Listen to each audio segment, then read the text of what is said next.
سلام، درود بر شما. به چنل روایت تو خیلی خوش اومدید. من الیزه هستم و امروز هم میخوام براتون یه داستان متفاوت تعریف کنم. لطفاً قبل اینکه بریم داستان رو گوش بدیم حتما ما رو سابسکرایب کنید و زنگوله هم یادتون نره. بریم که براتون داستان رو تعریف کنم. با ناراحتی و بغض به مادرم گفتم چرا من باید تاوانی ندونم کاری معاد رو بدم؟ تا الان چه خیری از زنم و اینا به ما رسیده که الان من باید به این آتیش بسوزم. مادرم آهی کشید و دستام رو گرفت و گفت آسو دورت بگردم. من چی کار میتونم کنم؟ چطوری رو حرف پدرت و عموت حرف بزنم؟ تو که میدونی اول و آخر باید زن مهدی بشی. هق عمونم رو بریده بود. خودم رو تو بغل مادرم انداختم. همین که میدونستم هیچ چاره‌ای ندارم بیشتر درموندم میکرد. پسر عموم معاد با پسر یکی از طایفه های شیرزاد درگیر شده بود و خطا از دستش در رفته بود. حالا برای اینکه اونا دست نگه دارن و این آتیش این جنگ بیشتر نشه، بزرگترها گفته بودن که رسم عروس صلح باید اجرا بشه. پسرعموم معاد هم بازی بچگیان بود. زنعموم آدم بدجنسی بود. همیشه پوز مال و ثروتش رو به ما میداد. اما خب پسرش خوب بود. هیچ وقت آزاری از تک پسرعموم به هم نرسیده بود. نسبت بهش احترام قائل بودم و دوستش داشتم. ولی نه اونقدری که بابتش کل زندگیم رو تباه کنم. مردی که قرار بود من رو به عقدش در بیارن مهدی بود. مردی که به هیزی معروف بود و یه پاشم لنگ میزد. همه صداش میزدن مهدی یه پا. چشمای آبی و هیزی داشت که همه ازش فراری بودن. در هر کیو میزد بهش زن نمیدادن. حتی با وجود اینکه پدرش ثروتمند بود و اسم بزرگ طایفه شیرزاد رو داشت. من بیچاره اون موقع سن و سالی نداشتم. همیشه وقتی با پای پیاده از روستامون تا روستای بزرگی که مدرسه داشت میرفتیم شاهد هیزبازیای مهدی بودم. همه دخترها ازشون چندششون میشد. حالا که اسم من کنار اسمش میومد حسابی خجالت زده میشدم. تازه مادرم میگفت بعد از ازدواج دیگه دبیرستان تعطیله و باید بشینم خونه. برای همین بیشتر غصه میخوردم. اون روز وقتی داشتم به مدرسه میرفتم حس کسی رو داشتم که داره خداحافظی میکنه. تمام مدت با غصه به تخته زل زده بودم و هر شعری که معلم ادبیات میخوند برام شبیه یه مرثیه بود. من آرزوها داشتم. اینکه یه روزی معلم بشم و توی روستامون به بچه‌ها درس یاد بدم. اینکه بچه‌های دیگه هم مجبور نباشن 3 کیلومتر به خاطر مدرسه راه برن. بی اختیار با این افکار اشکام ریخت. هم کلاسیام که قضیه رو شنیده بودن اهمیتی به گریه هام ندادن. انگار که براشون نامرئی بودم. اما نگاه معلم ادبیات نگران بود. شاپور ملکی از تهران اومده بود و لهجهش با آدمای روستای ما فرق می کرد. اما تمام تلاشش این بود که با بچه ها ارتباط برقرار کنه و دل همه رو به دست می آورد. راستش همه دخترها براش قش و ضعف می رفتن. آخه می دونستم مجرده. اما من هیچ وقت نگاه دیگه‌ای بهش نداشتم. وقتی بچه ها خواستن از کلاس برن و زنگ به صدا در اومد، آقا معلم از من خواست که بمونم. راستش یکم اضطراب وجودم رو گرفت. با این حال ایستادم و آب دهنم رو قورت دادم. به هم خیره شد و با لحن نگرانی پرسید: چرا همش تو خودت بودی آسو؟ سر کلاس گریه کردی نه؟ با این حرفش دوباره چشمه اشکم جوشید. آروم گفتم: میخوان شوهرم بدن آقا معلم. نگاه معلم شاپور ملکی یهو رنگ نگرانی به خودش گرفت. گفت: یعنی چی آسو؟ تو که درست خیلی خوبه. این اصلا انصاف نیست. دلیل خاصی داره که پدر و مادرت اینقدر عجله دارن؟ البته که تو دختر خوشگلی هستی و منم به رسم و رسومات آگاهم. اما فکر میکردم به خاطر نمرات خوبتم که شده تو حتما دانشگاه میری. حرف جناب شاپور بیشتر دلم و آتیش زد و باعث شد که گریم بگیره. با بغض گفتم: همش به خاطر پسر عمومه که ندونم کاری کرده. معلم گفت: اگه میخوای برام تعریف کن. منم بهش گفتم من یه پسر عمو دارم به اسم معاد. اون 2 خواهر داره که سالهاست ازدواج کردن و دخترها به راه دور رفتن. حتی سال به سالم درست حسابی نمیبینمشون. این پسر عموی احمق من از قضا رفته سر همین فوشی که به خواهرش دادن با یکی از پسر طایفه شیرزاد درگیر شده و از بخت بدش کار پسره رو تموم کرده. حالا کل طایفه ما و بزرگترا میگن که برای صلح باید یکی از دخترای فامیل ما با شیرزادها وصلت کنه و تنها دختر سنبالا و مجرد منم. اینا رو بین گریه به معلم گفتم. شاپور خیلی ناراحت شد. بهم گفت: نگران نباش. من با خانواده تو و طایفه شیرزاد حرف میزنم. بهشون میگم صبر کنن تا حداقل درست تموم بشه. چیزی نمونده. امسالم که سال آخرته. با ترس گفتم: نه آقا معلم، شما درگیر این خصومت‌های طایفه‌ای نشید. اهل اینجا نیستید. یه وقت میبینی یه کاری باهاتون کردن. بعد خودتون رو وسط یه دعوای دیگه پیدا میکنین. اگه بخواید از من طرفداری کنید، یه وقت میبینی مردم پشتمون حرف در میارن. خیلی بد میشه. برای اونا ما شاگرد و معلم نیستیم. صرفاً یه زن و مردیم. لبخند مهربونی زد و گفت: تو خیلی خوشگلی. آرزوی هر مردیه که اسمش کنار اسم تو بیاد. این خیلی غیر منصفانه است که قراره اینطوری عروسی کنی. امیدوارم کمکی از دست من بر بیاد. بازم اگه چیزی خاصی بدون که من اینجا. این حرف شاپور باعث شد که جرقه‌ای درونم روشن بشه. یه حس صمیمیت عجیب و احساس اینکه یه تکیه‌گاه دارم. تو وضعیت خوبی نبودم و آماده بودم تا قلبم رو به روی هر کسی که ازم حمایت میکنه باز کنم. تو شرایطی بودم که مادرم هم بهم پشت کرده بود و میگفت که باید حرف بزرگترا رو گوش بدم. اون روز از مدرسه برمیگشتم که دیدم مهدی پا در حالی که داره آدامس میجوه به هم نگاه میکنه. همیشه از مسیر پرتردد روستا میومد و بین اون نگاه میکرد. به خاطر خانواده‌اش از نظر مالی هیچ مشکلی نداشت. اما آوازه نگاهش کل روستا رو گرفته بود. هیچ کی ازش خوشش نمی اومد. همیشه میشنیدم که این و اون میگن کدوم بدبختی قرار زن این مهدی بشه. و حالا اون بدبخت من بودم. نمیدونستم باید چه خاکی روی سرم بریزم. از نگاهش مرمورم میشد. میدونستم این هیزه پا به هم رحم نمیکنه.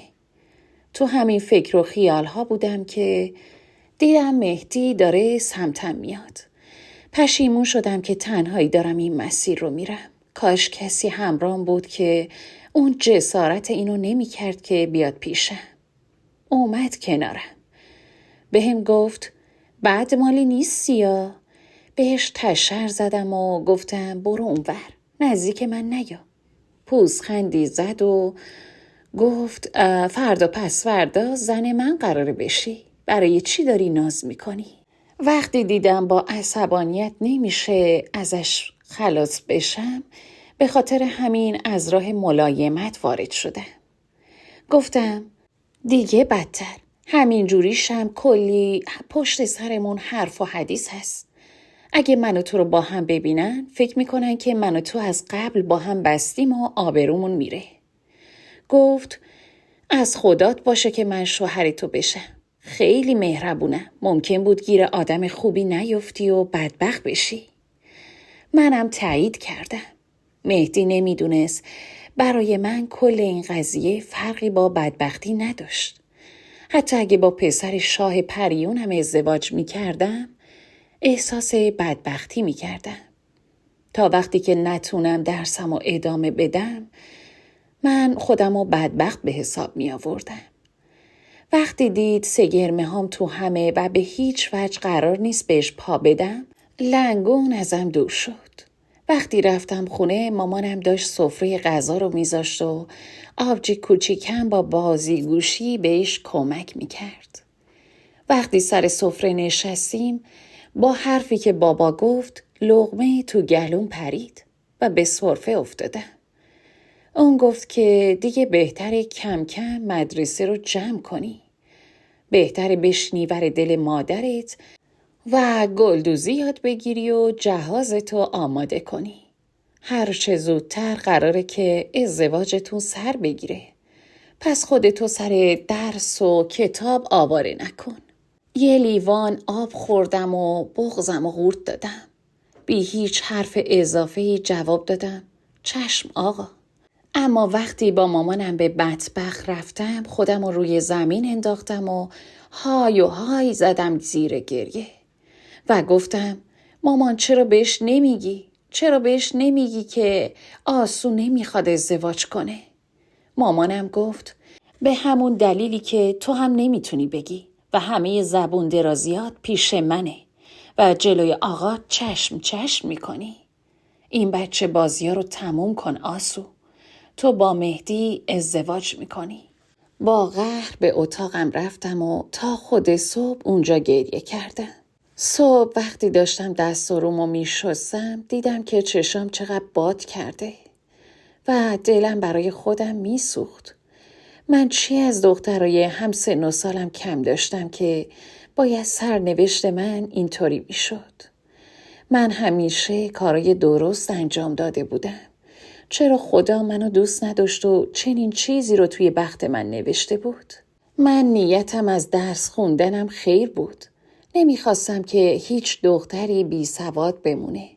میخواستم معلم بشم و به هم محلیام درس بدم. چرا نباید چنین آرزویی برآورده بشه؟ فقط میخواستم که آدم درستی باشم. نه بیشتر، نه کمتر. این همه دختر وجود داشت. چرا من باید به عقد مهدی پا در می اومدم؟ چرا من باید بزرگترین دختر فامیل می شدم؟ دوباره اشکام در اومدن. انگار هیچ وقت قصد خشک شدن نداشتن. با همون حالت زار به مدرسه رفتم که یهو توی حیاط رخ به رخ معلم ادبیاتمون در اومدم. آقای ملکی با دیدن من گفت باز که گریه کردی؟ گفتم گریه برای بیچاره هاست آقا. منم که بیچاره ترین آدم این روستا. لبخند مهربونی زد. دستش رو جلو آورد و یه کوچولو زیر چونم و نوازش کرد. و بعد گفت اونی که درد میده درمونشم میده. من نفهمیدم معنی حرفش چیه. فقط به اون لمس کوچیک فکر کردم. چرا اینقدر نترس بود؟ چرا داشت تو حیاط مدرسه اینقدر با هم صمیمی رفتار میکرد؟ اگه کسی ما رو میدید چه فکری میکرد؟ بی اختیار دستم و زیر چونم بردم. با دهن نیمه باز بهش خیره شدم. داشت امید میداد. میگفت همه چیز بهتر میشه. نمیدونستم چرا اینقدر دلش خوشه. البته اون مردمای روستای ما رو نمیشناخت. حق داشت که خوشبین باشه. چند روزی گذشت. هر روز که به عروسی نزدیک می شدم حالم بدتر می شد. تو همین مدت کم کلی وزن کم کرده بودم. وزیر استخون گونه‌ام فرو رفته بود. یه شب به عروسی مونده بود. آخرین روزی بود که مدرسه می رفتم. وقتی کلاسام تموم شد غمگین با همکلاسی‌ها و معلم‌هام خداحافظی کردم. اما همین که به معلم ملکی رسیدم یه برگه گذاشت کف دستم و گفت اگه یه وقت فکر کردی پشیمونی و دلت کمک میخواد این کاغذ رو باز کن. با تعجب پرسیدم توش چیه؟ دعایی چیزیه؟ خنده‌ای کرد و گفت نه آسو جان. شاید آخرین باریه که من میتونم کمکت کنم. راستش این آخرین روزیه که اینجا تدریس میکنم و قراره انتقالی بگیرم. پس دلم میخواد برای آخرین بار یه کار خوبی انجام بدم. نذار کسی به کاری که نمیخوای مجبورت کنه. این آخرین تکلیف من به عنوان معلمته. و جوابتم داخل اون کاغذه. کافیه که بخوای نمره خوبی تو زندگیت بگیری دختر زیبا. لبخندی به معلم زدم و کاغذ رو توی دستم فشردم. دخترها حق داشتن که از شاپور خوششون بیاد. الحق که تو شیرین زبونی کار بلد بود و شبیه دستفروش ها چرب زبونی میکرد. وقتی با لباس سفید و تور قرمز منتظر بختم بودم کاغذی که شاپور داده بود دستم بود. تو خونمون حاله ای از غم وجود داشت. هیچ کس از این وصلت خوشحال نبود. اما کسی هم پا جلو نمیذاشت تا مانع بشه. آهی کشیدم و با کنجکاوی کاغذ تا خورده رو باز کردم. آخرین حرفای شاپور ملکی کار خودشو کرده بود. و من شبی که باید عروس طایفه شیرزاد می شدم کاغذ رو باز کردم. نوشته رو خوندم. آسو، اگه هنوز دلت میخواد درس بخونی معلم شی امشب آخرین فرصتته. من به شهر میرم. میتونم کمکت کنم. اگه این زندگی رو نمیخوای ساعت 10 شب خودت رو به ایستگاه اتوبوس برسون. بعد از امشب دیگه هیچ راه برگشتی نیست. به چشمام اطمینان نداشتم. شاپور ملکی به هم پیشنهاد میداد تا باش فرار کنم. اصلاً باور کردنی نبود. فوراً کاغذ رو مچاله کردم و مثل یک گناهکار سفت وایسادم. با خودم گفتم من چه گناهی کردم که باید مادام العمر با چنین زندگی کنار بیام. سایه نحس مهدی چیزی نبود که بتونم مقابلش سرخم کنم. تو اتاق تنها بودم و هیچ کس حواسش نبود. از پنجره آروم بیرون رو نگاه کردم.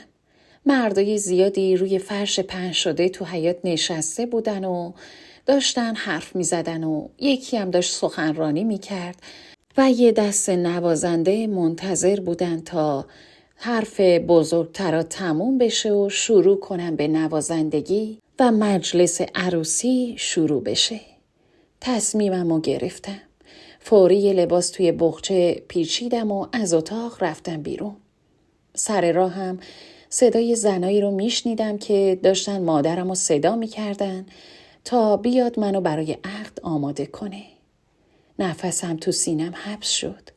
داشتم چی کار میکردم؟ این کار درستی بود؟ بغض گلومو فشرد. درسته که آبروی پدرم با این کار میرفت و سرنوشت معاد نامعلوم میموند. اما من باید آزاد میشدم. من نمیتونستم تقاص گناه یکی دیگر رو بدم. یهو صدای مادرم رو شنیدم که گفت آسو وقتشه. در حال که صدام میلرزید به در تکیه زدم تا جلوی باز شدنش رو بگیرم. و بعد گفتم بذار مامان یکم لباسم رو مرتب کنم میام. گفتم و رفتم پرده رو به حیاط رو کشیدم تا دید به اتاقم رو بگیرم. اتاقم 2 پنجره داشت. یکیش رو به حیاط بود و یکیش هم رو به پرچین و باغمون. باید برای همیشه خودم رو نجات میدادم. نباید اجازه میدادم که رویاهام بمیرن. با همین افکار توی اتاقم لباسم رو عوض کردم. فرم مدرسه رو پوشیدم و یک کوله هم برداشتم و از پنجره زدم بیرون.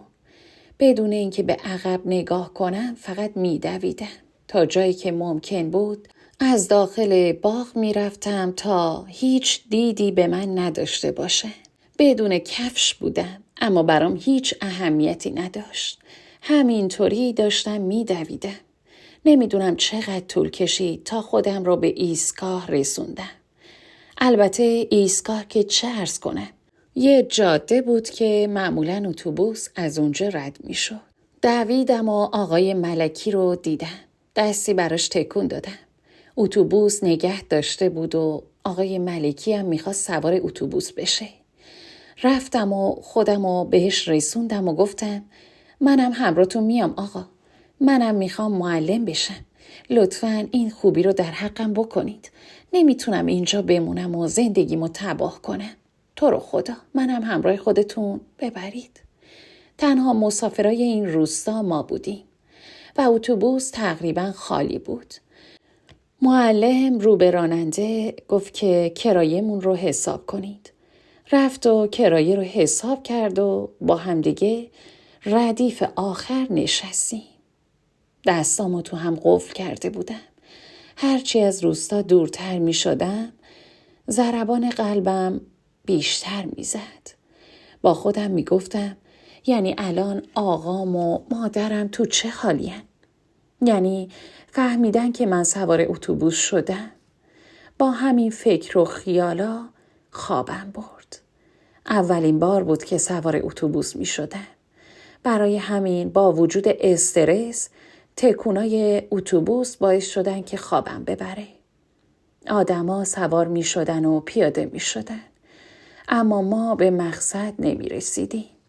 زمان خیلی دیر می گذشت تا اینکه به ترمینال رسیدیم.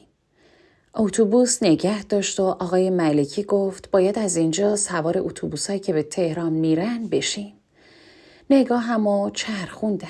زنها انگشت شمار بودن و اکثرا هم چارقد و چادر داشتن. ناخودآگاه به شاپور نزدیک شدم. تو این محیط نسبتاً شلوغ چیزی کمتر از یه بچه نداشتم. شنیده بودم که تهران از اینجا هم میتونه بزرگتر باشه. برای همین ترس برم داشته بود که اگه یه وقت گم بشم چی؟ سرمو تکون دادم تا افکار منفی رو دور کنم. همین الانشم ترس اینو داشتم که یه وقت سر و کله طایفه هم تو این مکان پیدا بشه. هرچند فکرشم نمی کردن که من عرضه چنین کاری رو داشته باشم. و سر زدن به ترمینال شاید آخرین چیزی بود که به ذهنشون می رسید. وقتی تو اتوبوس تهران نشستم همش دعا می کردم که معطل نکنه و زودتر حرکت کنه. اگه خدایی نکرده آقا مینا سر می رسیدن کارم زار بود. حالا خودمم به کنار. اگه اتفاقی برای آقای ملکی می افتاد چی؟ هیچ وقت خودمو نمی بخشیدم. به هر حال صدای اتوبوس بلند شد و حرکت کرد. دستمو روی شیشه گذاشتم و برای آخرین بار به کوهپایه‌ای که حدس می‌زدم روستامون اونجا باشه زل زدم و به خودم قول دادم وقتی که معلم شدم و موفق تر شدم برگردم اونجا. بالاخره با صدای شاپور بلند شدم.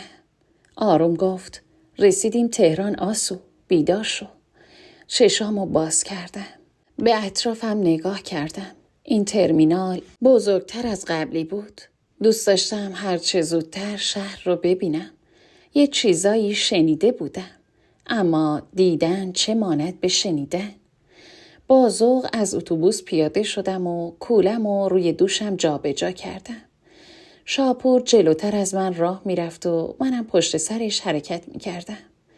هرچی بیشتر اطرافمو نگاه میکردم بیشتر احساس اینو داشتم که وارد یه دنیای دیگه شدم. آدما بدون اینکه نگاه خاصی به من بکنن هر کدوم دنبال کار خودشون بودن و رد می شدن. چند بار نزدیک بودش شاپور جا بمونه. برای همین تندتر قدم برداشتم و خودم رو بهش رسوندم. بعد گفتم آقا معلم، حالا کجا باید بریم؟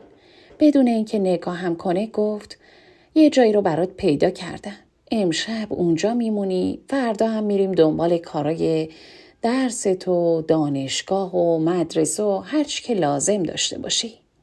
با شنیدن کلمه دانشگاه قلبم لرزید. انگار تمام خستگی راه و ترس همه چی از تنم بیرون رفت. گفتم یعنی واقعا میتونم برم دانشگاه؟ خندید و گفت چرا که نه؟ مگه تو چی از بقیه کمتر داری؟ لبخندی زدم. اون لحظه دلم میخواست دست شاپور رو بگیرم و ازش تشکر کنم. تمام راه رو فقط به این فکر کرده بودم که اگه برگردم روستامون و یه روز معلم بشم برای بچه ها تعریف میکنم که یه روز یه معلمی پیدا شد که زندگی من رو نجات داد. از ترمینال اومدیم بیرون. اما همین که اومدم بیرون تازه فهمیدم که تهران یعنی چی. ماشین ها پشت سر هم رد می شدن و مغازه ها شلوغ بودن و مردم با عجله از کنارمون می گذشتن. چند تا زن با لباسهایی که من تا اون روز فقط توی عکس دیده بودم از کنارم رد شدن و ناخودآگاه بهشون خیره شدم. شاپور خندید و گفت چرا اینطوری نگاهشون میکنی؟ سرم و پایین انداختم و گفتم آخه تا حالا ندیده بودم. گفت کم کم عادت میکنی، نگران نباش. نمیدونستم چرا از وقتی که از ترمینال اومده بودیم بیرون لحن شاپور یه جور دیگه شده بود. کمتر با هم حرف میزد و بیشتر حواسش به اطراف بود. ولی من اون موقع به هیچ چیز شک نکردم. من فقط خوشحال بودم که دیگه مجبور نیستم همسر مهدی پا بشم. خوشحال بودم که دوباره میتونم در مورد درس و مدرسه حرف بزنم. بعد از یه مدت پیاده روی جلوی یه چهارچرخ ایستاد و سوارش شدیم. تهران هرچی جلوتر میرفتیم شلوغتر میشد. مغازه هایی رو دیدم که چراغ داشتن و آدمایی توش بودن که اصلا شبیه آدمای روستای ما نبود. یه لحظه با خودم گفتم شاید واقعا خوشبختی همینه. شاید باید دل میکندم تا به آرزوم میرسیدم و چنین چیزایی رو میدیدم. شاپور سکوت کرده بود. چند بار خواستم ازش درباره جایی که میریم سوال کنم. ولی هر بار منصرف شدم. تا اینکه ماشین وارد یه خیابون خلوت‌تر شد. دیگه خبری از اون همه شلوغی نبود. چشمم رو از پنجره گرفتم و گفتم آقا معلم اینجا کجاست؟ نگاهی به من انداخت و گفت رسیدیم. به اطراف نگاه کردم. یه ساختمون نسبتاً بزرگ جلوی رومون بود. سردرش چند تا چراغ روشن بود و صدای موسیقی خیلی آرومی از داخلش می اومد. گفتم اینجا کجاست؟ شاپور پیاده شد. بدون اینکه جوابمو بده در سمت منو باز کرد و گفت پیاده شو. پیاده شدم و کولم رو محکم گرفتم. یه حس بدی افتاده بود توی دلم. اینجا اصلا شبیه خونه نبود. روی سردرشم یه کلمه زشت نوشته شده بود. گفتم آقا معلم قرار نبود بریم جایی که بتونم بمونم؟ گفت همینجا میمونی. به صورتش نگاه کردم. برای اولین بار از روستا اومده بودم بیرون و اون هیچ لبخندی روی صورتش نبود. گفتم یعنی اینجا خونه شماست؟ جوابمو نداد. فقط دستش رو گذاشت پشت کمرم و منو به سمت در هل داد. همون لحظه قلبم شروع کرد به تون زدن. گفتم آقا معلم. این بار صدای خودم لرزید. شاپور برگشت و با یه نگاه سرد گفت اینقدر سوال نپرس آسو، بیا داخل. قدم اول رو برداشتم. بعد قدم دوم. صدای موسیقی از داخل واضح تر شده بود. چند مرد و زن رو دیدم که از کنارمون رد شدن. لباسهایی پوشیده بودن که من حتی جرأت نداشتم توی روستامون تصورش کنم. ایستادم و گفتم من اینجا نمیام. شاپور محکم بازوم رو گرفت و گفتم آقا معلم ولم کنید. برای اولین بار بود که ازش ترسیدم. نه مثل ترسی که از مهدی داشتم. این یکی فرق داشت. چون مهدی رو از اول میشناختم. اما شاپور، من بهش اعتماد کرده بودم. با صدای لرزونی گفتم شما گفتیم میخواین کمکم کنید. لبخند کوتاهی زد و گفت کمکت کردم دیگه. از اون روستا آوردمت بیرون. اشکام سرازیر شد و گفتم پس اینجا کجاست؟ جواب نداد. فقط منو به داخل کشید. همون لحظه فهمیدم که اینجا قرار نبود جایی برای موندن باشه. قرار نبود دانشگاهی در کار باشه. قرار نبود که معلم بشم. قرار نبود شاپور نجاتم بده. دستمو روی دهنم گذاشتم تا صدای گریم بلند نشه. با خودم گفتم کاش همون شب تو اتاق میموندم. کاش لباس عروسم رو تنم میکردم. کاش مهدی یه پا شوهرم میشد. هر چیزی بهتر از این بود. من از یه زندگی که نمیخواستم فرار کرده بودم. اما نمیدونستم دارم خودمو به دست چه مردی میسپارم. مردی که میخواست منو بده به کاباره. تازه اون موقع بود که فهمیدم بعضی وقتا آدم از یه چیزی فرار میکنه که فکر میکنه بدترین سرنوشتشه. غافل از این که پشت سرش چیزای تاریکتری منتظرشه. وارد اون محیط شدم. زنی که شاپور بلقیس خطابش میکرد به استقبالم اومد و رو به شاپور گفت این دختر خوشگله کیه؟ بعد سر تا پامو برانداز کرد و منتظر جواب شاپور موند. شاپور گفت دختریه که قولشو دادم. امیدوارم آقای وثوقی خوشش بیاد. قدمش پربرکت باشه. پول منم حتما بذارید یک کناری. زن با اشتیاق گفت یکم بهش برسم بعد چیزی نمیشه. مزد تو هم سر جاشه، نگران نباش. وقتی آقای ملکی پشتشو به من کرد فوراً بازوشو گرفتم و گفتم شما به من قول دادید. قرار بود مراقب من باشید. من قرار بود معلم باشم ولی اینجا. چونمو گرفت.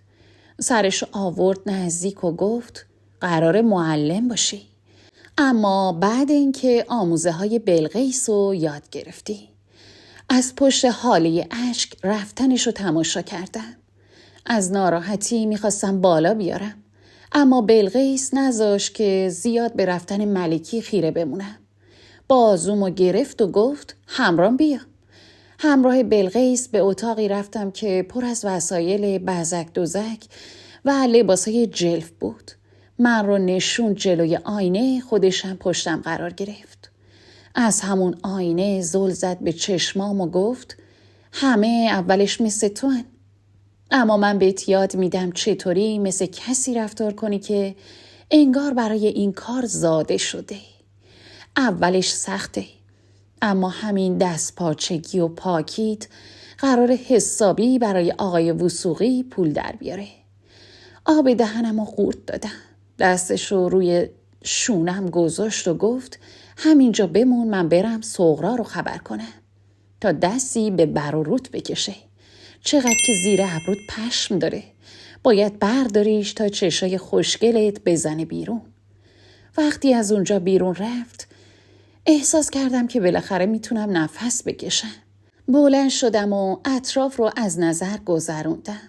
اینجا جایی نبود که من بتونم بمونم. باید میرفتم. باید خودم رو نجات میدادم. دوباره فکر فرار به سرم زده بود. اون بار به معلمم اعتماد کرده بودم، ولی این بار میخواستم از اینجا بیرون بزنم و روی پای خودم وایسم. در حالی که تن و بدنم میلرزید و نفسم قطع شده بود در رو باز کردم. سرکی توی راه رو کشیدم. وقتی دیدم خبری نیست آروم پام رو روی فرشای زرشکی رنگ گذاشتم. رد کفش کثیفم روی فرش جا میموند. اما مهم نبود. خودم باید قبل اینکه عفتم رو از دست میدادم از اینجا دور میشدم. خدا رو شکر از دربون و نگهبون خبر نبود. برای همین رفتن به بیرون خیلی آسون بود. اما شاپور رو دیدم که توی یه دکه نزدیک مشغول حرف زدن و دود کردن بود. سریع چشم ازش برداشتم تا متوجه سنگینی نگاه هم نشه. ترس برم داشته بود. در جهت مخالف شروع کردم به دویدن. باید خودم رو نجات می دادم. داشتم می دویدم که صداشو یهو شنیدم.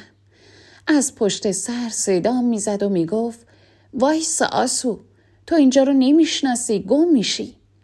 اما اهمیتی نداشت. ترجیح می دادم که گم بشم تا جایی مثل کاباره. من جوان بودم. اینقدر تو اون کوه بایه ها بالا پایین رفته بودم که نفسم از یه مرد شهری بیشتر باشه و فرزتر و چابکتر از اون باشم. برای همین تو کوچه پس کوچه ها تونستم از دستش در برم و خودم رو گم و گور کنم. کنار یه دیوار پناه گرفتم. اونقدر دویده بودم که دیگه نفس کم آورده بودم. همونطور که نفس می گرفتم زدم زیر گریه و به بخت بدم لعنت فرستادم. همونطور که داشتم گریه می کردم یهو سایه‌ای رو بالا سرم حس کردم. قلبم هری ریخت پایین. فکر کردم شاپور پیدام کرده. اما وقتی سرمو بالا آوردم با دیدن یه پسر غریبه تو خودم جمع شدم. ازم پرسید حالت خوبه دختر خانوم؟ هیچی نگفتم که یهو یه دستی زد و گفت از جایی فرار کردی؟ چرا تو این وضعیتی؟ تو خودم جمع شدم. با لحنی که سعی داشت نلرزه گفتم برو رد کارت، به تو ربطی نداره. سرشو تکون داد و با بیخیالی زنگ بلبلی دری که تو نزدیکیم بود رو زد. در با صدایی باز شد و پسر رفت داخل. صدای بسته شدن در با صدای غار و غور شکمم همزمان شد. من تو این شهر درندش چی کار می کردم؟ اصلا اگه شاپور پیدا می کرد چی؟ دیگه نه راه پس داشتم نه پیش. خودم رو به خدا سپردم و همونجا نشستم. نمیدونم چقدر گذشت که از دری که پسر داخل شده بود یه دختر اومد بیرون. بهش میخورد تقریبا هم سن و سال من باشه. توی دستش یه ظرفی بود و داخل ظرف کوکو سبزی و نون قرار داشت.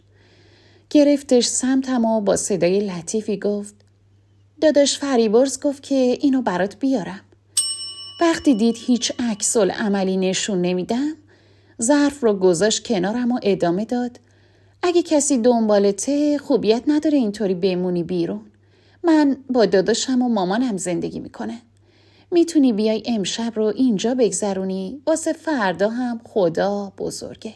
چند لحظه فقط بهش خیره موندم. نمیدونستم باید چی بگم. هنوز هر صدای قدمی که از پشت سرم میومد قلبم رو میریخت. بعد از اتفاقی که برام افتاده بود دیگه به هیچ کس نمیتونستم اعتماد کنم. مخصوصاً به مردها. اما این دختر نه منو میشناخت نه چیزی ازم میخواست. حتی وقتی دید ازش فاصله گرفتم جلو نیومد که مجبورم کنه باش برم. آروم گفتم شماها منو نمیشناسید. چرا کمکم میکنید؟ دختره گفت وقتی داداشم ازت گفت مامانم فکرش موند روت. آخه اونم دختر داره. دلش نمیاد که دختر تنها تو این سرما بیرون بمونه. با شنیدن حرفش بغضم گرفت. لبهام رو فشار دادم تا دوباره گریه نکنم. گفتم من درد سرم. ممکنه که دنبالم بیان. دختر کمی مکث کرد و بعد گفت خب اگه دنبالت بیان اون موقع یه فکری میکنیم. الان که اینجا نشستن برای تو دردی دوا نمیکنه. بعد ظرف غذا رو دوباره به سمتم هل داد و گفت بخور. معلومه که از صبح هیچی نخوردی مگه نه؟ نگاهم رفت سمت ظرف. بوی غذا بلند شده بود و تازه فهمیده بودم چقدر گشنمه. اما هنوز دستم سمتش نمی رفت.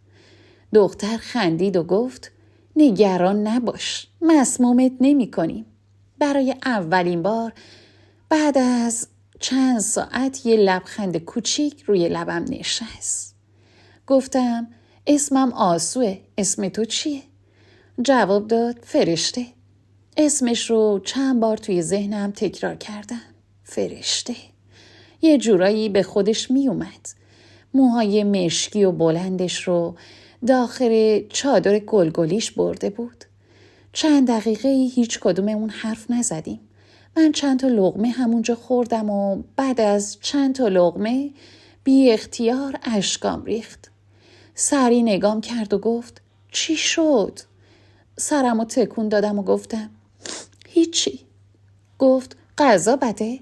خنده بیجونی کردم و گفتم نه، فقط تا چند لحظه پیش فکر میکردم قراره تنها و بی کس بمونم تا تو اومدی. من از همه مردا متنفرم. اگه بازم داداشت میومد اینجا فرار میکردم، اما تو حس میکنم میتونم بهت اعتماد کنم. دیگه چیزی نگفت، فقط دستش رو آروم روی دستم گذاشت. همین حرکت ساده و همین دلداری ساده باعث شد که بغضم بترکه. سرمو پایین انداختم و شروع کردم به گریه کردن. بعد از چند دقیقه گفت هر چی شده لازم نیست امشب برام تعریف کنی. سرمو بلند کردم و گفتم پس کی تعریف کنم؟ گفت هر وقت خودت خواستی، ولی بدون که من همیشه گوشم برای شنیدن درد و دلت آماده است. همین جمله رو که شنیدم بیشتر گریم گرفت، چون مدت‌ها بود هیچ کس ازم نپرسیده بود که من چی میخوام یا چی نمیخوام. فقط به هم گفته بودن که چی کار کنم. باید زن مهدی پا بشم، باید عروس صلح بشم، باید مدرسه رو ول کنم، باید به اجبار ازدواج کنم، باید به حرف بزرگتر رو گوش بدم. اما این دختر برای اولین بار به هم گفته بود که هر وقت خودت خواستی. فرشته بعد از مدتی بلند شد و گفت بیا بریم داخل خونه، مادرم منتظرته. با ترس بهش نگاه کردم. گفتم زشت نباشه من بیام خونتون. مامانت مطمئنی منو قبول میکنه؟ لبخندی زد و جواب داد مادر من یه زنیه که سالهاست خودش با زندگی سر جنگ داره. دلش نمیاد یکی دیگر رو تنها بذاره. آروم از جام بلند شدم. پاهای برهنم هنوز درد میکرد. فرشته که متوجه شد نگاهش به پام افتاد و بعد گفت ای خدا چرا کفش نداری؟ سرمو پایین انداختم و گفتم دویدنی در اومده. من کفشای آقا معلم رو پوشیده بودم، چون موقع اومدن از خونه کفشی پام نکرده بودم. اونم دلش سوخته بود و کفشاشو به هم داده بود. اما از اونجایی که کفشاش به پای من خیلی بزرگ بود، موقع دویدن کفشا از پام در اومده بود. وقتی رفتم داخل بوی کوکو سبزی داخل فضا بود. خونه گرم و کوچیکی بود. زنی به پشتی قرمز تکیه داده بود و با دیدنم تسبیحشو کنار گذاشت و اومد سمتم. لبخند مهربونی زد و گفت خدای من تو چقدر خوشگلی، به نظر همسن فرشته باشی. چرا بیرون تنها موندی آخه دخترم؟ نشستم روی فرشی که وسط اتاق پهن بود و پاهامو جمع کردم. مادر فرشته که اسمش خدیجه خانم بود یه استکان چای داغ گذاشت جلو. دستام از سرما و ترس هنوز می لرزید. فریبرز داداش فرشته یه گوشه تکیه داده بود به متکا و سرشم پایین بود. اصلا نگاه هیز و ناپاکی نداشت و همین باعث می شد بعد اون کابوس شاپور یه ذره نفسم بالا بیاد و یه ذره احساس آرامش کنه. خدیجه خانم دست کشید روی سرم و با مهربونی گفت دخترم نمیخوام بازجوییت کنم، اما توی این شهر درندش یه دختر تنها و بی کس و کار نمیتونه دوام بیاره. نگام کن، از چی فرار کردی؟ بغضم دوباره شکست. قطره‌های اشکم چکی توی استکان چایی. بین حق حق هام همه چیز رو گفتم. از قضیه عروس صلح و معاد و از مهدی پا، از نامردی شاپور ملکی که میخواست منو بفروشه به کاباره و تا همینجا که رسیدم پشت دیوار خونشون. وقتی حرفام تموم شد همه ساکت بودن. فرشته چادرش رو کشید روی صورتش و آروم گریه کرد. خدیجه خانومم دستاشو برد بالا و زیر لب گفت خدا ازت نگذره مرد. خدا نگذره از آدمی که رو اسم معلمی کثافت کاری میکنه. فریبرز سرشو آورد بالا. چهرش در هم و عصبی شده بود. دستاشو مشت کرده بود و گفت مامان این طایفه و اون مرتیکه ملکی ولکن نیستن. اگه ردشو بزنن و بفهمن اینجاست هم برای ما بد میشه هم برای این دختر. تهران امنیت نداره. خدیجه خانم یکم فکر کرد. تسبیحش رو چرخوند و گفت راست میگی فریبرز. فردا تو شهر آمارش رو در میارن. بهترین راه اینه که ببریمش شمال پیش خواهرم. پیش خاله ثریا. اونجا توی روستا هیچ کی پیداش نمیکنه. آب و هواش هم عوض میشه، یکم جون میگیره. فریبرز سری تکون داد و گفت آره خاله ثریا هم دست تنهاست. هم جای امنیه. فردا صبح زود را میافتیم. قبل اینکه کسی تو محل آمار بگیره باید از شهر زده باشیم بیرون. فقط نظر خودت چیه؟ و به من نگاه کرد. فکر این که دوباره شاپور و طایفم بیان سراغم من رو میترسوند. ترجیح میدادم پیشبینی روشنتری از آیندم داشته باشم. دلمو زدم به دریا و برای بار دوم اعتماد کردم. گفتم باشه قبوله. اون شب کنار فرشته خوابیدم. اما تا خود صبح چشمام گرم نشد. همش فکر میکردم الان بابام با مردای طایفه میان بالا سرم یا شاپور با داد و بیداد در رو میشکونه. صبح زود هنوز هوا تاریک و روشن بود که خدیجه خانم یه جفت کفش یکم بزرگتر از پام بهم داد. البته بهتر از اونی بود که اون شاپور بهم داده بود. کفش رو پوشیدم. فریبرز جلوتر میرفت و من و خدیجه خانم پشت سرش راه افتادیم. رفتیم سمت ترمینال و سوار اتوبوسی شدیم که مقصدش شمال بود. هرچی ماشین از خیابونهای تهران دورتر می شد و وارد جاده های پیچ در پیچ می شد همه جا سرسبزتر دیده می شدن و انگار اون حجم از ترس رو از سینه بر می داشت. بعد از چند ساعت رسیدیم به یه روستای سرسبز که بوی نم بارون و خاک شسته شده فضا رو پر کرده بود. جلوی یه خونه باغ قدیمی با در چوبی و دیوارای کاهگلی ایستادیم. فریبرز در زد. چندین لحظه بعد یه زن میانسال با لبخند و آغوش باز در رو باز کرد و گفت سلام آبجی صفا آوردی. چه بیخبر. خدیجه خانم منو کشید جلو و گفت مجبور شدیم بی سر و صدا بیاییم. این دخترم مهمون توه. اسمش آسوه. آوردمش به تو امانتش بدم. وارد حیاط شدیم. اما چیزی که حواسمو جلب کرد پسری بود که گوشه ایوون نشسته بود. یه پسر بچه 2-3 ساله با موهای فر و چشمای درشت که یه ماشین چوبی کهنه دستش بود و با حسرت به ما نگاه میکرد. پشت سرش یه مردی از پله های ایوون اومد پایین. قد بلند بود اما چهرش پر از غبار غم و خستگی بود. تحریش سیاهی داشت و چشماش جوری بی فروغ بود که انگار سالهاست نخندیده.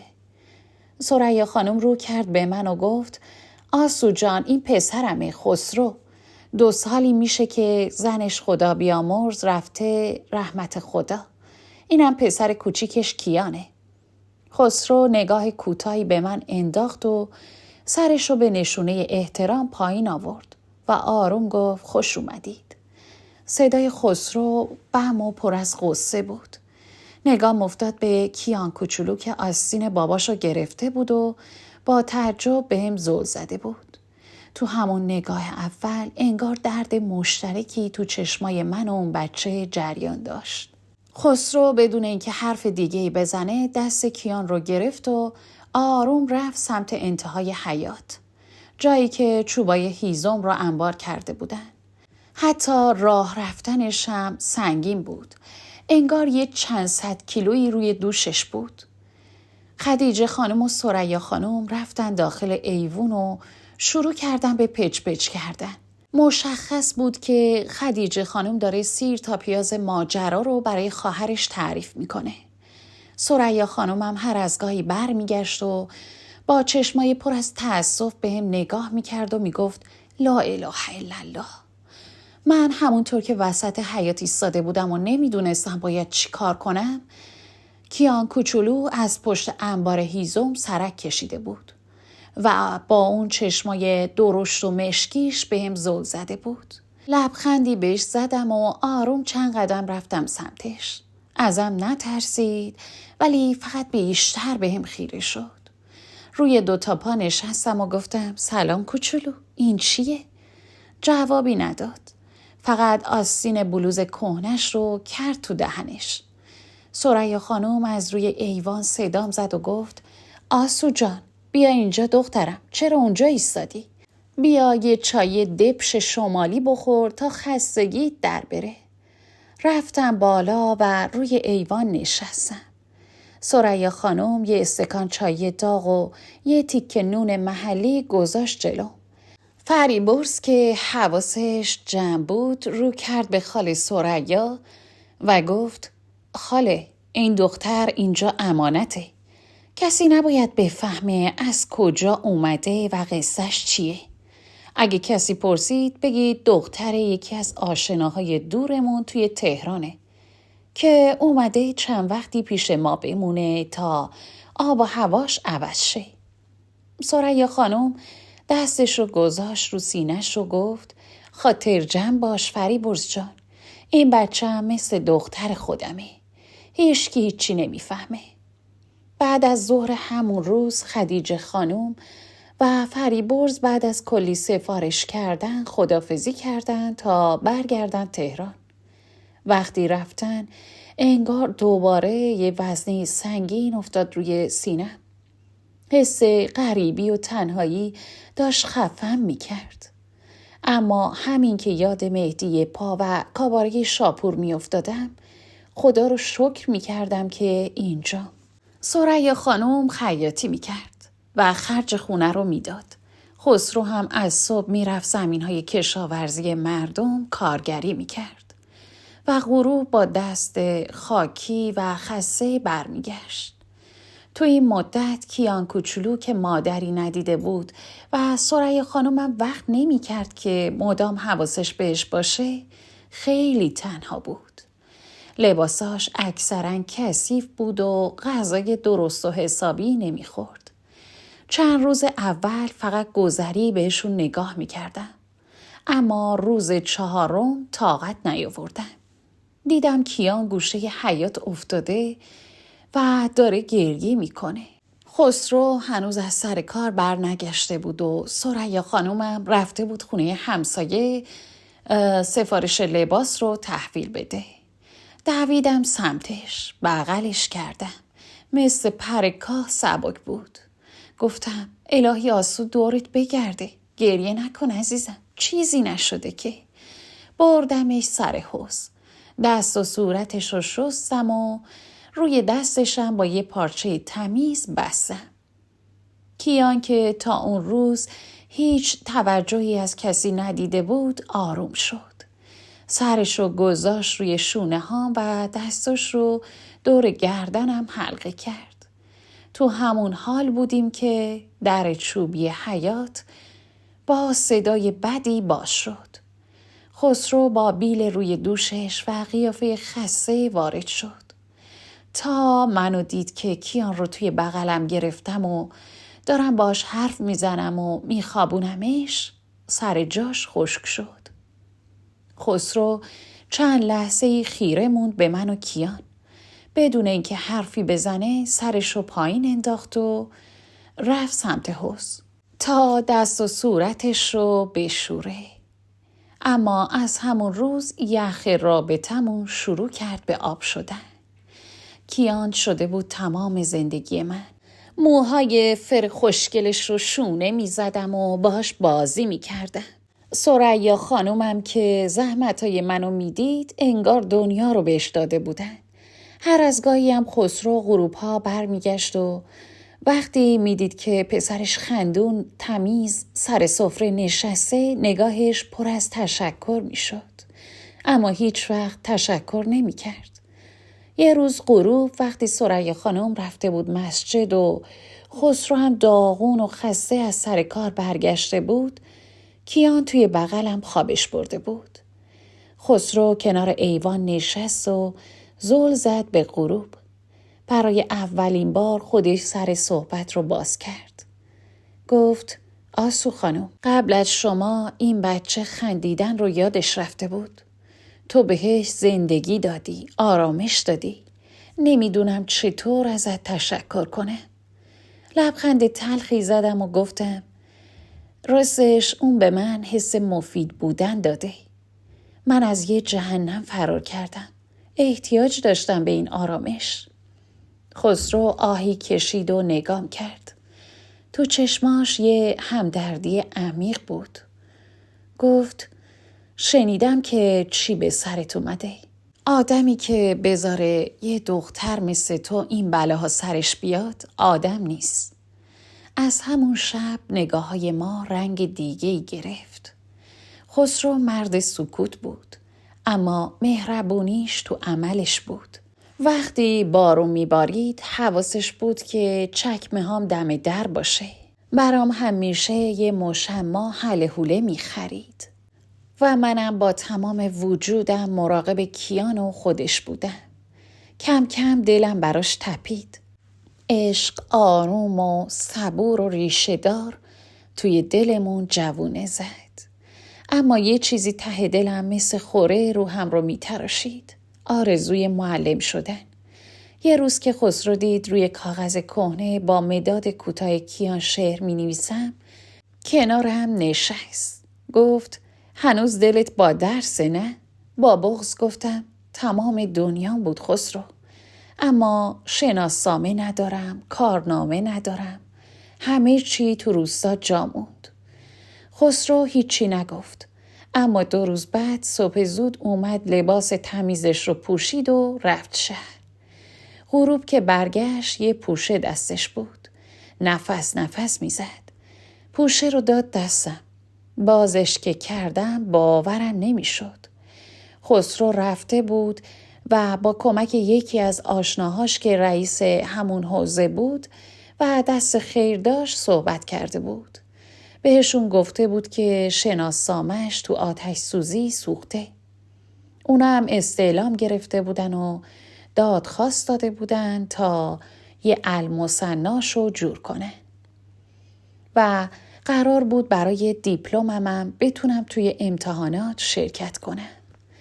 اشکم بی اختیار سرازیر شد و بدون اینکه دست خودم باشه پریدم بغل خسرو. خیلی زود به خودم اومدم و فاصله گرفتم. لپام گل انداخته بود.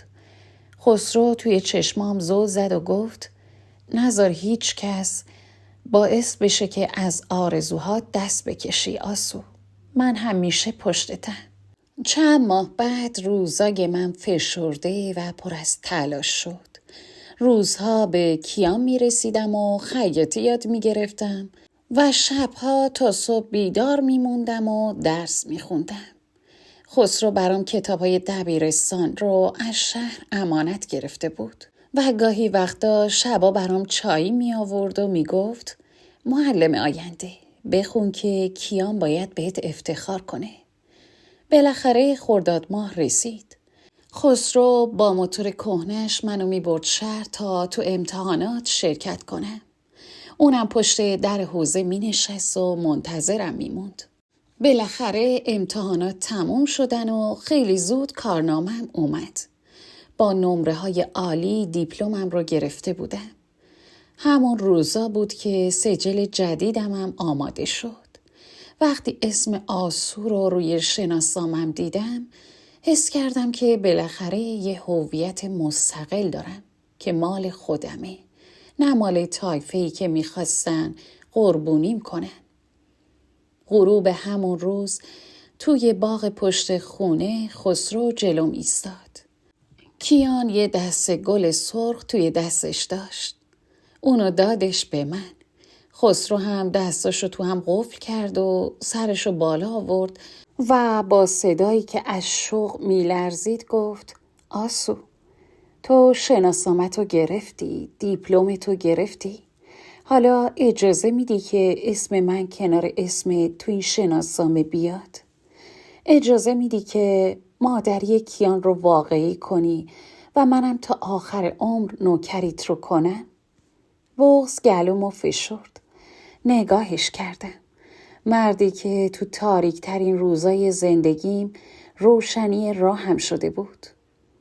آروم سرمو زیر انداختم و گفتم: من خیلی وقته که دل به تو دادم. همون هفته یه سفر کوتاه رفتیم تهران. فریبرز و خدیجه خانم از دیدن من و شنیدن خبر قبولی و ازدواجمون خوشحال شدن. با کمترین تشریفات و تو کمال سادگی عقدمون جاری شد و اسم خسرو رفت تو شناسنامه جدیدم. البته یه سری مشکلات هم داشتیم که اونا رو هم به لطف رشوه و داشتن آشنا حل کردیم و چند ماه بعد هم به لطف دیپلم و نمره‌های عالیم به عنوان معلم ابتدایی تو همون روستا مشغول به کار شدم. رویای بچگیم بالاخره تعبیر شده بود. دیگه مجبور نبودم حسرت تخت سیاه رو بخورم. سالها گذشت. من به بچه‌های روستا درس میدادم و کیان رو مثل جونم بزرگ کردم. و بعدها خدا 2 فرزند دیگه هم بهمون داد. خسرو هم مثل همیشه مثل یک کوه محکم و صبور پشتم ایستاد و مرهم تمام دردهام شد. اما ته دلم تو همه این سالها همیشه یه بغض کهنه و سنگین ته دلم مونده بود. فکر مادر و پدرم و سرنوشت اون آبادی که ازش فرار کرده بودم همیشه توی ذهنم بود. 50 سال گذشت. روزها، شبها مثل باد گذشتن و گذر زمان برف پیری رو روی موهای من و خسرو نشوند. بچه‌ها قد کشیدن، رفتن دنبال زندگی خودشون و سالها بود که دیگه آبها از آسیاب افتاده بود. ترسم ریخته بود و اون دشمنی‌های طایفه‌ای کهنه و تو گذر زمان کمرنگ و فراموش شده بودن. رفت آمدمون به شهر و ولایت راحت‌تر شده بود. یک روز پاییزی بالاخره دلمو زدم به دریا، دست خسرو رو گرفتم و بعد از نیم قرن برگشتم به اون روستایی که ازش زده بودم بیرون. همه چیز عوض شده بود. دیگه خبری از اون آدم‌ها و شور و حال قدیمی نبود. وقتی رفتم سر قبر مادرم و آقام، زانوهام سوس شد. افتادم روی خاک. مزارشون کهنه شده بود و سنگهاش زیر گذر زمان ترک خورده بود. نفهمیدم سرگذشت اونا و بقیه طایفه بعد فرار من چطوری شد و چه بلایی سرشون اومد. فقط خاک سرد رو مزارشون رو توی مشتم فشار دادم. بغض سنگینی که 50 سال تو گلوم خفه کرده بودم شکست. با حق حق و ناراحتی رو به قبر مادرم گفتم: مادر، کاش میتونستم تو این سالها با تو زندگی کنم و طعم مادریت رو بچشم. اما چه کنم که من باید تاوان ندونم کاری معاد رو میدادم و دلم طاقت نیاورد و فرار کردم. اشکام چکید رو خاک مادرم. انگار صدای آرومش تو وزش باد پاییزی پیچید که باز میگفت: آسو، دورت بگردم. مدام صداش رو انگار میشنیدم. خسرو آروم اومد و کنارم نشست. دستشو گذاشت رو شونم و منو تو آغوشش گرفت. نگاهش کردم. به مردی که تو این همه سال منو نجات داده بود، بهم زندگی و عزت بخشیده بود. دستشو محکم گرفتم و سرم رو روی شونش گذاشتم، در حالی که میدونستم با تمام تلخی‌های گذشته بالاخره به همون راهی رسیدم که خدا برام مقدر کرده بود. خسرو دستای لرزونم و توی دستاش گرفت و آروم خاک رو از انگشتام کنار زد و گفت آروم باش آسو جان. 50 سال گذشته. دردت به جونم. اون آتیش دیگه خاموش شده. تو سهمت رو از قصه های دنیا دادی. سرمو بالا آوردم و به سنگ قبر کهنه های دیگه نگاه کردم. یکم اونورتر چشمم افتاد به یه سنگ قبر که روش نوشته بود معاد. دلم پر کشید سمت گذشته ها. رفتم بالا سر مزارش ایستادم. پسری که همبازی بچگیم بود و به خاطر یه خطای ناخواسته سرنوشت خیلیا رو عوض کرد و حالا هم سالها بود که زیر این خاک سرد آروم گرفته بود. حس کینه از دلم پر کشیده بود. فقط حس ترحم و اندوه عمیق توی دلم مونده بود. همونطور که خیره به خاک معاد بودم، صدای قدم‌های ضعیف و آهسته پیرمردی رو پشت سرم شنیدم. برگشتم. پیرمردی بود که لنگون لنگون با عصای چوبی یه دستشم زده بود به کمرش و چشمای آبی بی فروغش به من زل زده بود. چند لحظه تو چشمای هم نگاه کردیم. شناسایی اون قیافه پیر و در هم شکسته سخت نبود. زیر لب اسمشو گفتم. مهدی یکپا. مهدی چند قدم جلوتر اومد. مکسی کرد و با صدایی که از پیری میلرزید گفت تویی آسو؟ بالاخره برگشتی؟ نگاهش خالی از اون هیزبازی ها و جسارت های قدیم بود. فقط تنهایی و شکستگی تو چهرهش موج میزد. خسرو اومد کنارم ایستاد و دستمو محکمتر گرفت. مهدی آهی کشید. اومد نزدیکتر و کنار مزار معاد ایستاد. با لحنی پر افسوس ادامه داد. فکر نمی کردم تا آخر عمر یه بار دیگه بتونم ببینمت. اون شبی که فرار کردی همه چیز به هم ریخت. دعوا شد. اما آقات و بزرگای طایفه نذاشتن که آتیش جنگ روشن بشه. چند تا از کوچیکا رو نشون کردن که تا بزرگیشون صبر کنن. اما خب یه سری از مردم طایفه ما شرور بودن. نتونستن صبر کنن. به خاطر همین کار معاد رو ساختن. سالها گذشت. هر کی رفت دنبال سرنوشت خودش. منم تا آخر عمرم تنها موندم. مادرت حتی وقتی زوال عقلم گرفت میرفت تو ایستگاه اتوبوس و منتظرت مینشست. وقتی مهدی این حرفا رو میزد فقط من گریه میکردم. عذاب وجدان داشتم. معاد بیچاره. دلم به حالش میسوخت. مادرم یعنی چی کشیده؟ رو کردم به خسرو و گفتم بریم خسرو. بریم پیش بچه ها. دیگه طاقت ندارم اینجا بمونم. کاش نمی اومدم و خبردار نمی شدم. دستمو تو دست خسرو قفل کردم. وقتی داشتیم از قبرستون کهنه روستا بیرون می رفتیم برای آخرین بار به پشت سرم نگاه کردم. اون دختر ترسان و پا برهنه که 50 سال پیش تو باغ‌ها می‌دوید تا از عروسی اجباری فرار کنه، حالا یه زن کامل شده بود. یه معلم بازنشسته و مادر سربلند که کنار عشق زندگیش زندگی می‌کرد. تقدیر شاید با درد شروع شده بود، اما خدای مهربونم قشنگترین پایان رو برام رقم زده بود. افسوس که خانوادم هیچ وقت درباره این نفهمیده بودن. تو ذهنم تصور کردم که یعنی خانوادم منو بخشیدن. تنها داراییم یه دونه خواهر بود که به گفته مهدی خیلی وقت بود که از روستا رفته بود و میخواستم که برم و دنبالش بگردم و امیدوار بودم که بعد از سالها منو به عنوان خواهرش، فامیلش بپذیره. خیلی زودتر از اون چه که فکرشو میکردم پیداش کردم. اما همه چیز مطابق میل من پیش نرفت. خواهرم دوست نداشت که رابطه ما ادامه داشته باشه و با همدیگه یه ارتباط صمیمی و خواهری داشته باشیم و اصرارهای منم بیفایده بود.